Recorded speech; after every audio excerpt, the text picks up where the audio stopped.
What's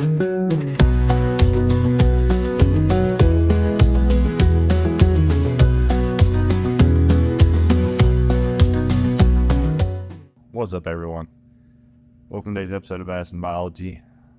Those tuning in and actually seeing me, there's no road or anything today. We're just going to have a good conversation.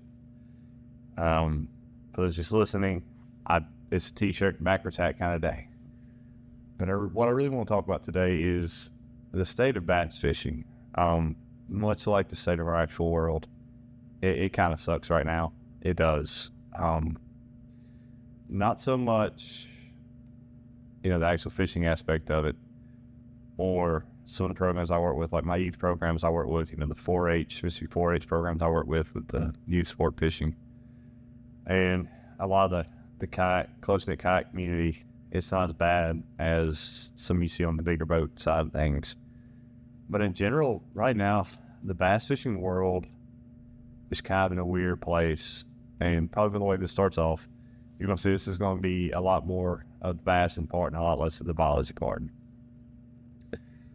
But just kind of look at the state of things, because we are treating each other really nasty in the bass world and the fishing world in general. And one of the big, dividing aspects of it is front-facing sonar. You have seen, people stop becoming friends over it, people wanting it banned, people don't want it banned, people calling it a cheater box, people saying you can't win without it, people, running down these young kids.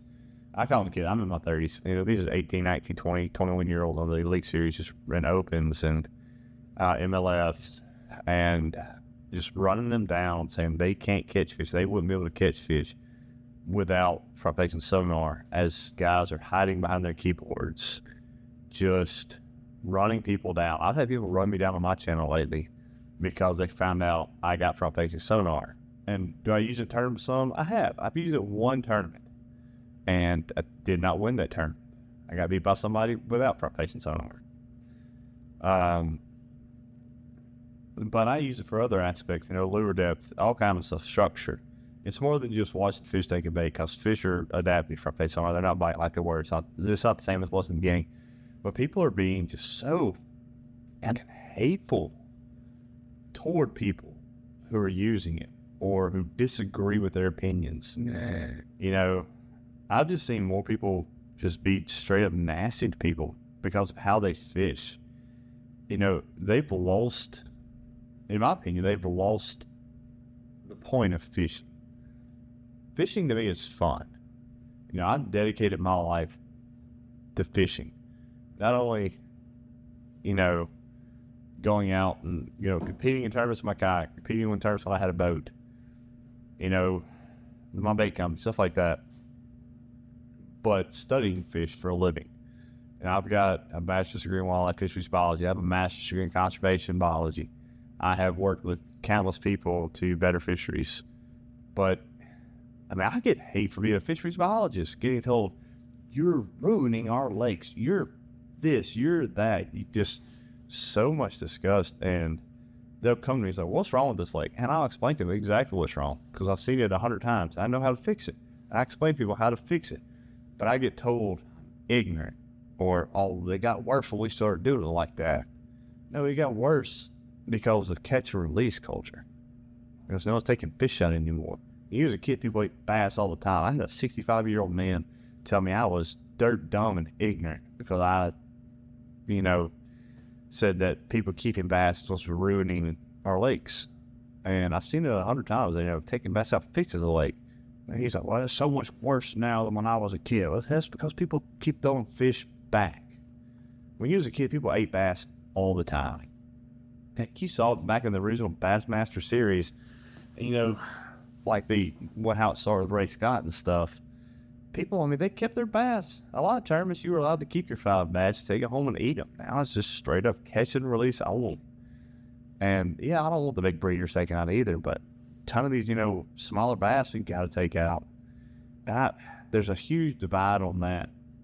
You have guys like, Oliver Nye, aquatic biologist, and people like me who preach if you take bass out and remove 20 to 25 pounds of bass from these giant reservoirs every year per acre, fishing will improve. We'll make bass fishing great. We'll make bass fishing good again. There will be more size to the fish and better fights, better overall. You may not catch 100 fish in a day. You may only catch 20, but they're going to be much better sized. And these people call us ignorant, uneducated. I mean, we studied our lives for this, figuring out how to make fisheries better. And I get hate from that. So I get hate from using front-facing sonar now some. I get hate because I'm a fisheries biologist, and the scientific data with years and years of research that we've gone away from shows that we've get back to even better.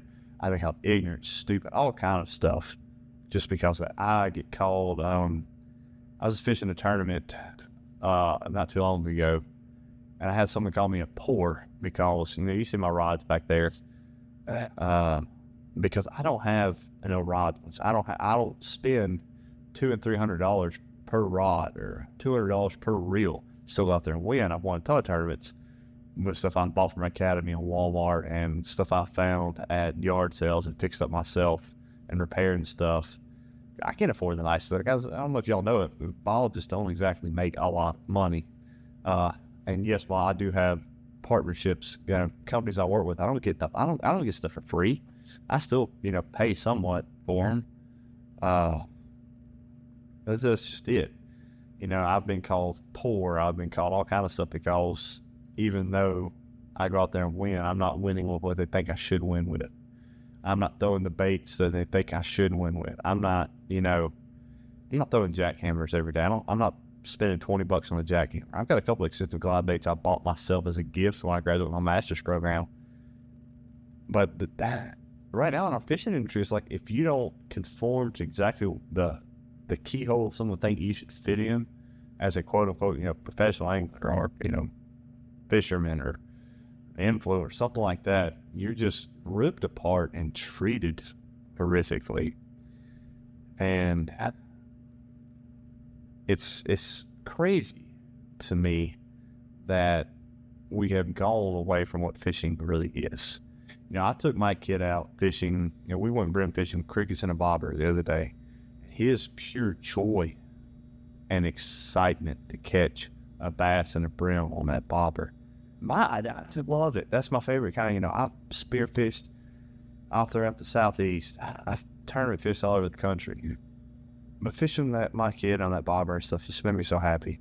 And I was really like, what's the point, spending all this money on tournaments, going out with all the sites, putting out these videos on YouTube or Instagram or TikTok that I do with educational stuff, if I'm just going to get run down. And then we have the whole, in the federal government, I was a federal biologist, and a lot of that stuff got pulled, so I lost my job. And I'm actually back to building houses right now until a good biologist position comes back open, which is a few far between in my part of the world right now. But it's one of those things that the fishing industry and fisheries industry and biology industry is going through a really weird phase right now. And I don't know where it's going. I really don't. I know things have got to change. I know that there's been a huge shift in it. In the world of biology, it's not so much anymore the truth and the facts. It's what can you say to get your funding, make sure you keep a job. In the fishing industry, it's no longer required to become you don't have to be an elite angler or keep winning NPFLs or MLFs or the Opens and stuff like that to be a recognized, fisheries influencer. Back in the day, and I got one right here, if you want to be on the cover of something like, Bass Masters or something, stuff like that, if you weren't on the Elite Series, making waves, no one really knew who you were. But now, YouTube and social media has given us all kind of, routes to make a way to the fishing industry.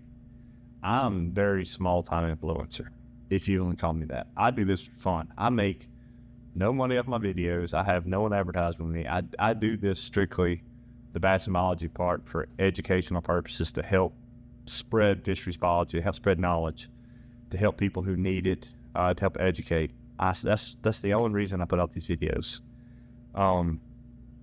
Again, I make no money. I work a full-time job building houses again. I still do a lot of reading up on fishery stuff. I still am I'm pretty in tune with the world of fisheries biology. I keep up to date. I still have colleagues call me and ask me advice, and I call and talk to them on a regular basis.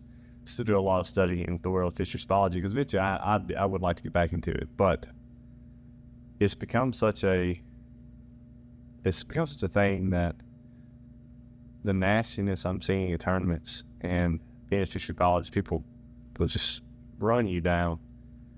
It's become such a thing that sometimes I wonder if it's still worth it to put out these videos to do this. But then I get a few comments, this is what I need today. Thank you for putting this out. I've learned so much. On my Instagram, I've had a much larger following than I do on YouTube. And I've had people come up to me and talk to me, and their kids come find me. I had a dad and a son. I was fishing at a local lake not too long ago, and they come up to me and say, "Oh, we love your Instagram. We started following you YouTube. We've learned so much from you." And the kid wanted a picture with me, and he loves fishing now. They started fishing to bond together, and that's why I'm doing this. Is for stuff like that. The usual organizations I work with get kids outdoors. One of my kids who I've been working with him before each program, I'll send him here, Charlie. He's got a shot at a full ride scholarship to college because fishing. That makes me more than happy with anything. These parents are taking their kids out there fishing. I've even had adults who've never been fishing before, and they have watched my videos. They've called me, they've asked me questions, and I'll help them all day, every day, twice on Sunday. And I think that's what we've got to get back to in the world of fishing. We've got to stop letting front-facing sonar and other things divide us. Social media, it's a great avenue, but it can be very divisive. We've got to, the drama in the fishing world, the this, the that, the voices in the heads and stuff like that, the talking heads. But yes, overall, we've got to get back to our roots of fishing. And people say, "Oh, front-facing sonar, that's not the roots of fishing." Well, neither is a boat and an engine or side scan. People complained about side scan imaging when KVD mastered it the same way they're complaining now about front-facing sonar. Social media just wasn't around to hear their voices. So I don't know where the bass industry is going to go from here. I don't know where the fisheries biology is going to go from here. I don't know what any of this is going to go from here. But I can tell you one thing. You can find me right here on this channel, on my TikTok, on my Instagram, That Moody Outdoors. You're going to find me here spreading knowledge, spreading the latest scientific stuff, putting out some more feel-good stories about the world of fishing, the world of bass fishing, the way the industry's going. You're going to see me putting out a lot more happiness and feel-good stories, because that's what we really need right now. The world's crazy, guys. It is. And a lot of us who go out there fishing, we go out there fishing to relax, to, clear our minds. It's our safe space out there fishing. Being out there in nature, being out there in God's world. It's fishing's our thing. Would I love, to be able to make videos like this full time? Absolutely. Will it happen? It's probably not. There's a ton of us out here like me. I mean, advertisers, backers, full sponsors, stuff like that. But that's okay.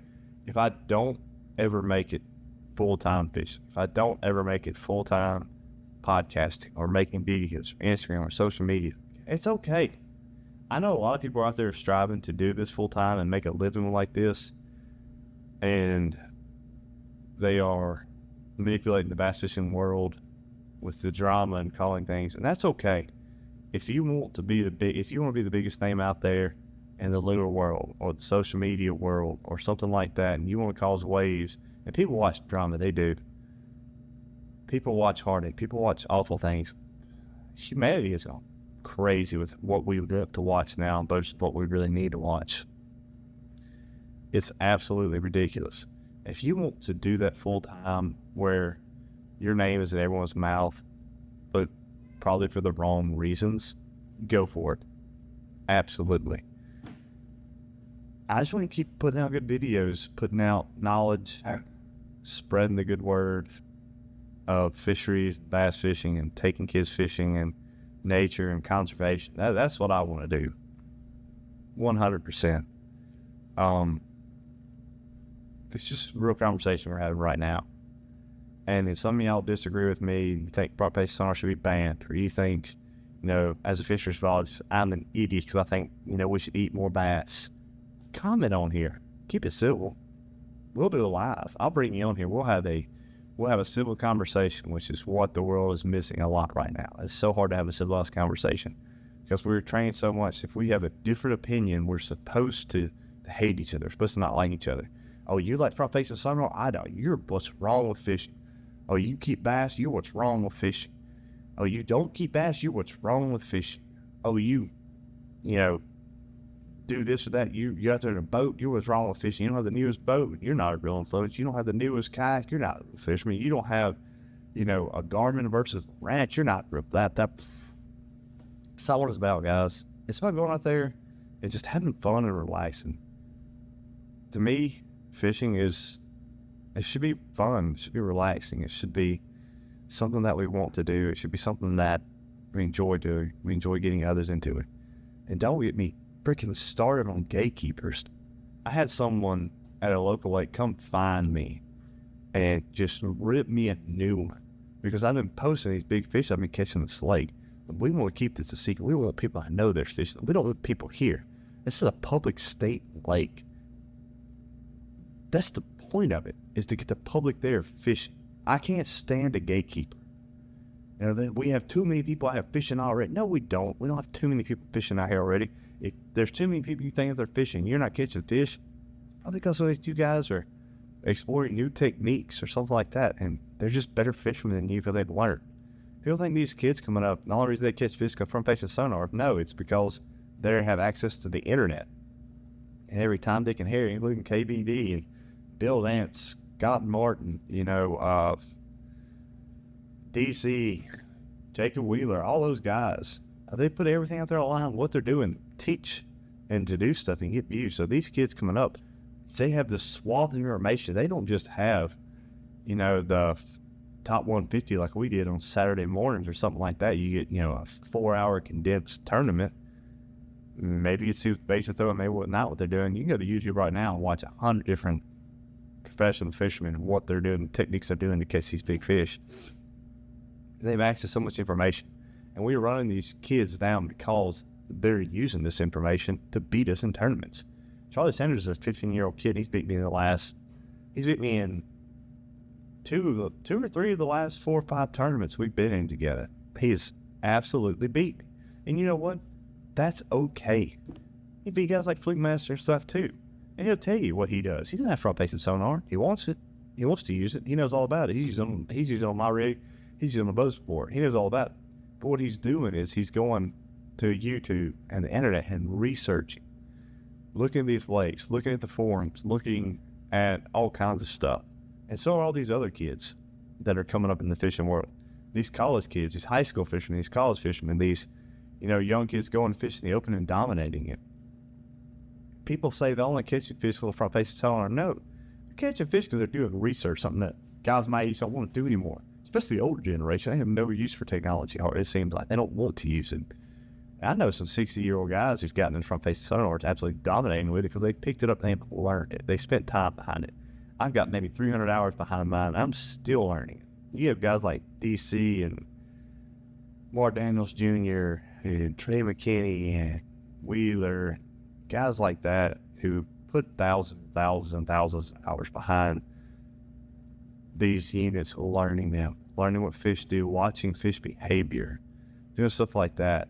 And it's not they're winning because they have front facing sonar. They're winning because they've used it as a tool, not just to see fish in real time, but to see how fish react in different baits. Because the same guys who are winning on MLF before they implement the front facing sonar rule, the same guys winning now.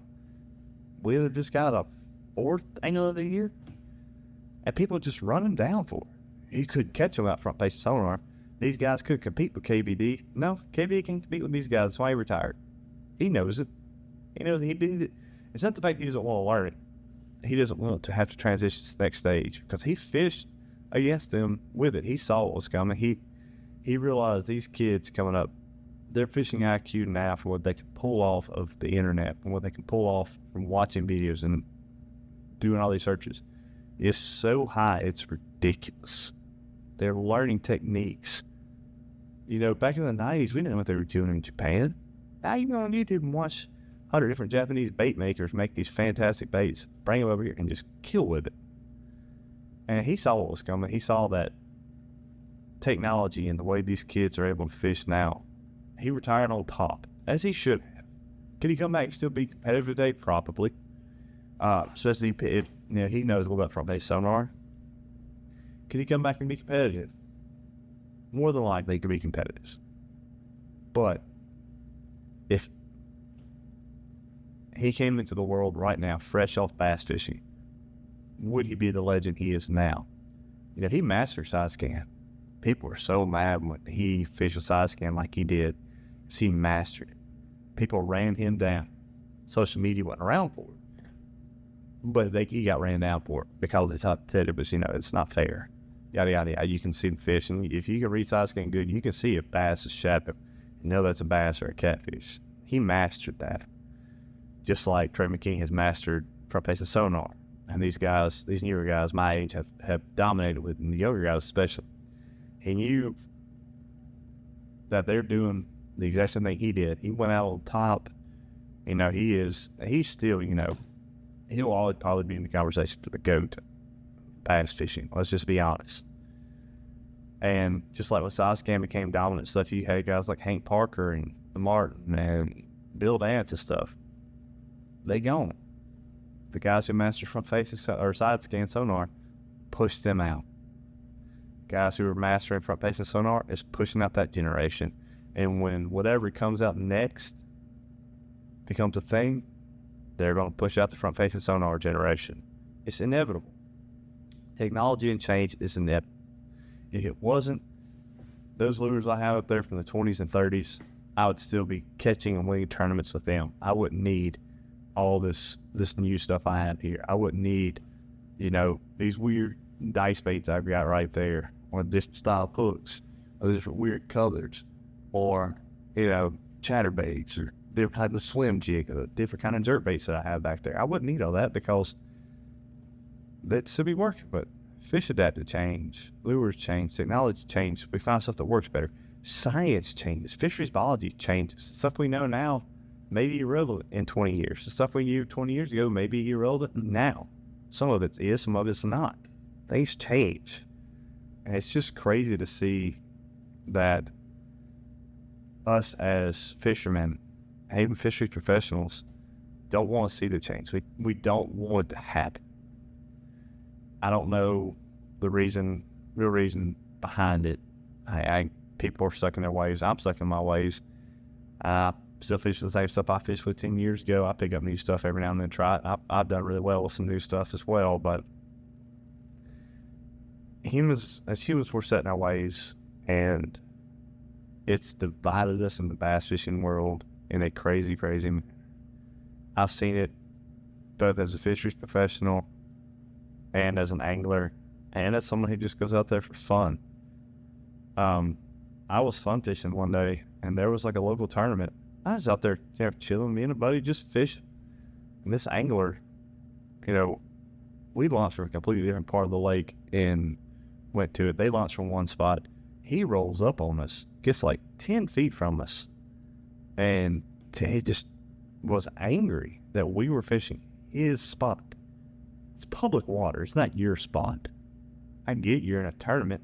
I've been in a tournament, and I roll up on someone, and it's like, dang it, that's where I was going to fish. But that's the thing. You get there first. It's public water. Just because you're in a tournament doesn't give you any more right to fish there than, someone who has waited all week to fish with their kid there. Stuff like that. And it's like almost some of these anglers have a superiority complex that, this is their lake, this is their spot. And I had locals on the lake. Who's fishing a tournament up in the north side of Tupelo.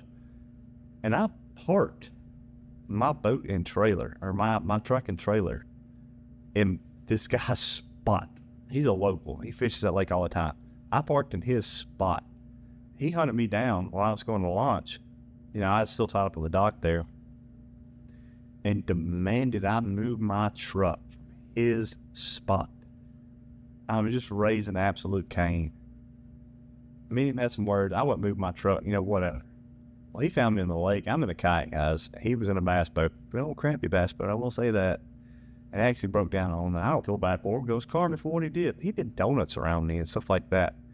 He would try to cut up in the front of me, and he got real mad. I caught fish. He tried to cut up in me, and I still cast it, caught fish. I got back to my trailer. Or not my trailer. It was actually Charlie's trailer, the 15-year-olds. And he had built himself. Man had kicked in our tail lights and just tried to break our trailer. And that's horrible. That's what's wrong with bass fishing, is people feel so entitled now. Public water is public. Public water is for everyone. I don't care if you've been fishing that lake for 40 years or for 4 minutes. If public water is public water. You roll up on, it's another thing I can say, is interactions you have like with people on docks. They'll get so mad you're fishing around their docks. I get it. They swim and stuff around their docks. I don't want to look at my kid's foot either. That is a risk you run with having a dock or land on a public body of water. Your land in most states stops where that watermark is. Okay. Fishing's fishing. They have just as much as right to be there as anybody. And I know this is kind of ranty, and I just feel like I need to make this video on. We see so much divisiveness, social media, put people on blast, and all kind of stuff, and it's crazy. Like I said, 5 years from now, will I still be fishing tournaments? I don't know. My little boy will be able to fish with me then. I don't know if I'll be fishing tournaments much anymore. Or I may, be doing it full time, depending on what in the world happens. Will I still be making videos? Who knows? I may be doing it full time. May still be working, breaking my body at work, and then coming home and taking time to film and edit and do all this other stuff on top of spending time with my family. But I promise y'all this. I promise you this one thing. I've been fishing since I was 2 or 3 years old.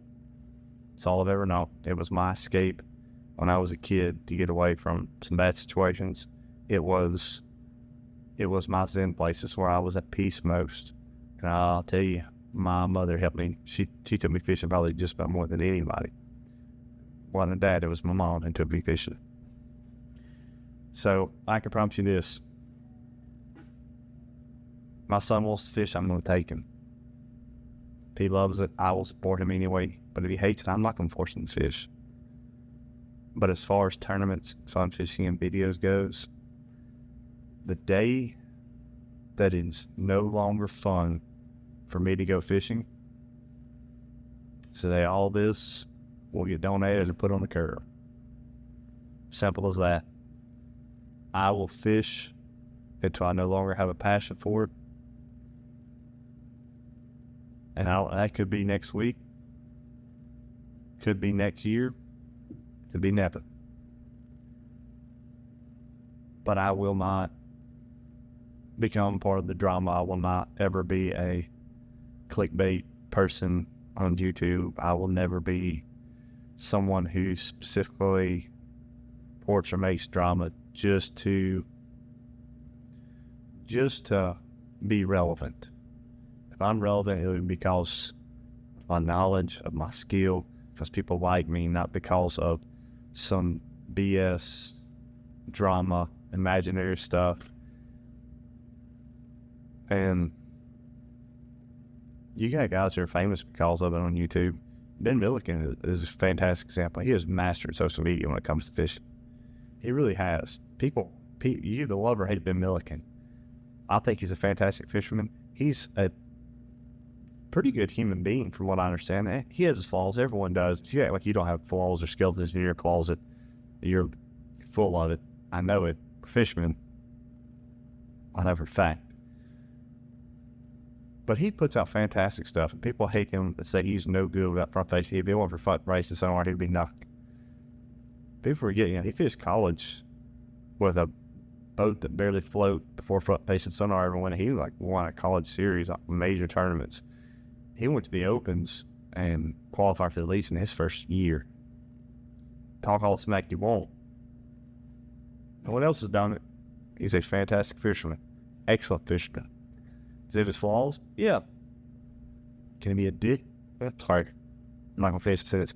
Can he be a pessimistic, off-putting person? Yeah, he can. But I will say one thing. When I saw him in a tournament and people were going up to him on the autographs, especially kids, he was overwhelmed as all get out. But he took time. He signed everything. He spoke to his fans. He spoke to the kids. He spoke to everybody. And I have respect for him for that, because he's spreading the next generation, getting them fishing. Whether you like him or not, he is good for bass fishing. I hate to tell you, he is. He spent time with his fans. He spent, people watch him. He is. But there's a lot of stuff, guys, going on in the fishing world, and none of us really know where it's going. None of us really know what's going to go on. We've got to do better. We got to stop hating each other because of how we fish, because who uses this, who uses that. Well, I'm not going to watch anymore because of this. Oh, well, okay, you don't have to watch the Elite Series because you don't want front-facing sonar. But when professional fishing goes away, you can't be mad because you did support it. Oh, man. I was just kind of ranty and kind of rambly, but it's conversation. And I hope this goes out there, and I hope y'all listen to the whole thing of it. I hope y'all have. As always, y'all, tight lines, take a kid fishing, and by God, be kind to each other. We've seen some horrible things happen this last week. This is the second week of September, and we have just seen some absolute horrible things happen. Hug your family. Hug your kids. If you don't have anybody in your life, or you feel like you don't have anybody, message me. If you just need to talk, message me on here. I always got an ear to listen. If you need help, get help. Don't feel like because you're a man you can't get help. It's a stigma we've gone to, but go fishing. It will help you. I promise you that. If you don't get something, being in nature is good for you. Take a kid fishing. Take someone new fishing. Go fishing. Just go outdoors. Have fun. Be good people. And show some kindness this week to somebody. I hope y'all have a good day, good week, good year, and good life. Just keep on keeping on, y'all.